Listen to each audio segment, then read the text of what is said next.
What do you do when your client just really pisses you off, to be frank? Hi guys, my name is Deepak Shukla, founder at the Pearl Lemon Group. We're a business growth and development agency based in the UK, USA, as well as serving clients worldwide. And here today, in day number 85, we're just here to talk about what is it that you do when a client frankly upsets you, let's say. But before we get into it, feel free to click the link in the description below to get access to 7 additional strategies that are not shared in this training. So yes, fundamentally, from time to time, you're just going to get clients who are just not fun to work with. They might be bullies, they might be aggressive, and they might be that as a general way of being. It's unusual that it happens, but you'll experience it within your career that you get someone who's just upsets you every time you get off a call with them because they might be obnoxious, they might be rude, they don't listen, they raise their voice, everything that they say sounds like they're shouting. A whole combination of elements, okay, and it's challenging, okay. So there's different scenarios that you really need to think about and consider.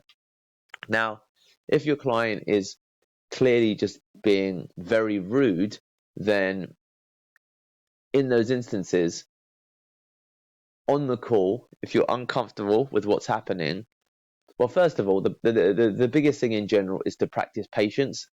So when I say practice patience, if you're only speaking to the client once every week for a 30-minute call, then potentially you might, depending upon how you feel, want to just put up with it, okay? But there is value in practicing patience in general when it doesn't cause you a lot of time that's taken. Now, if it causes you anxiety leading up to the calls, then that's a bit of a different thing, okay? Then you need to consider, highlighting or signposting this to the client, or having someone else come onto the campaign for you to manage a client or to support you with management of the client.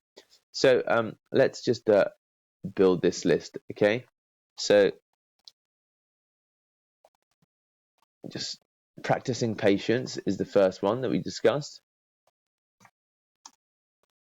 And that's one that could go far in terms of just kind of putting up with it, and it depends upon the frequency or how much anxiety, stress does this cause you outside of the actual calls themselves.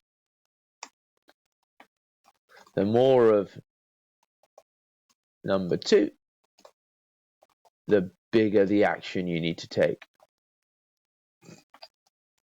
That's the important thing to consider here, okay? Now, if you get a lot of number 2, then you need to take bigger actions, and bigger actions can include letting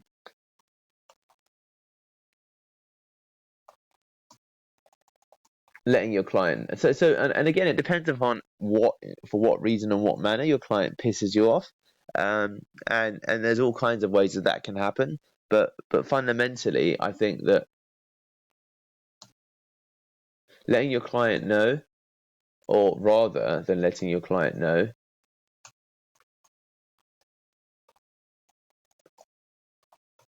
practicing assertion is something you can look at. So, well, anyway, that's meant to be assertion, practicing, sorry. And a lot of it really just does depend upon the context and situation, but practicing assertion in a call where a client continually talks over you is talking back over them, but just with a view, or waiting for them to finish with a view to say, Frank, please, I want to help you with your campaign. Can you just wait for me to finish? You keep talking over me. Saying something like this is powerful. So practicing assertion. So wait for them to interrupt, then finish and say, Frank, please, I want to communicate with you what I think is best for your campaign, and you keep talking over me. Can you please not talk over me? And then pausing and waiting. There's power in asserting, then pausing, and waiting for a response. Okay, that's actually quite powerful. Okay, once you practice assertion, I definitely say give that some consideration. Okay, now after assertion, the other things that you can consider are you can switch the medium, or basically reduce the time for conflict. Okay, so when I say reduce the time for conflict, what I mean is you can ultimately decide that if the calls are fractious, have shorter calls, have more infrequent calls.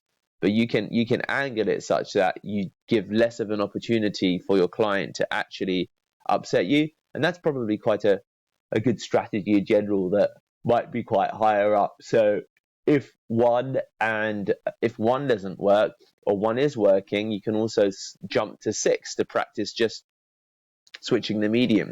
If you have really terrible calls, give them voice note updates so you have less calls. Send more detailed emails so that you have less calls.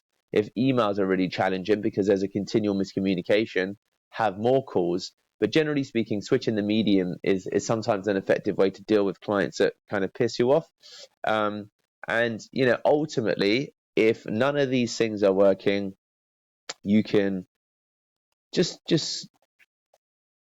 switch for a new. So in some instances, if you've been assertive to a client, if they've not listened, you can switch for a new account manager. Okay, so you can say that you've been feeling you're off sick, you're unwell, you've been pulled away for something else that's a family emergency, whatever it might be. New account manager comes in and sets kind of a new tone for the whole thing. If the client is still terrible, obviously you can just lose the client, i.e. say we're not a good fit, or just short of losing the client rather. So short of losing the client, you can just explicitly tell them they need to change there. And if that doesn't work, then yes, you lose the client. Okay, so they're the practical 9 steps that you can follow when you're having challenges with a client. Practice patience, identify the anxiety stress caused, realize that the bigger anxiety and stress, the more action that you need to take. Practicing assertion, pausing and waiting for a response, so they're like, oh, okay, sorry about that, I see what you mean. Switching the medium, and thus reducing the time for conflict. Switching for a new account manager, and short of losing the client, say to them, look, you need to change your behavior, dude. And if all of that doesn't work, then it's time to just lose the client. So there you have it, guys. These are things to do when a client really pisses you off. And yeah, if you're enjoying these videos, please do subscribe to the channel and leave your comments below, and I'll catch you in the next one.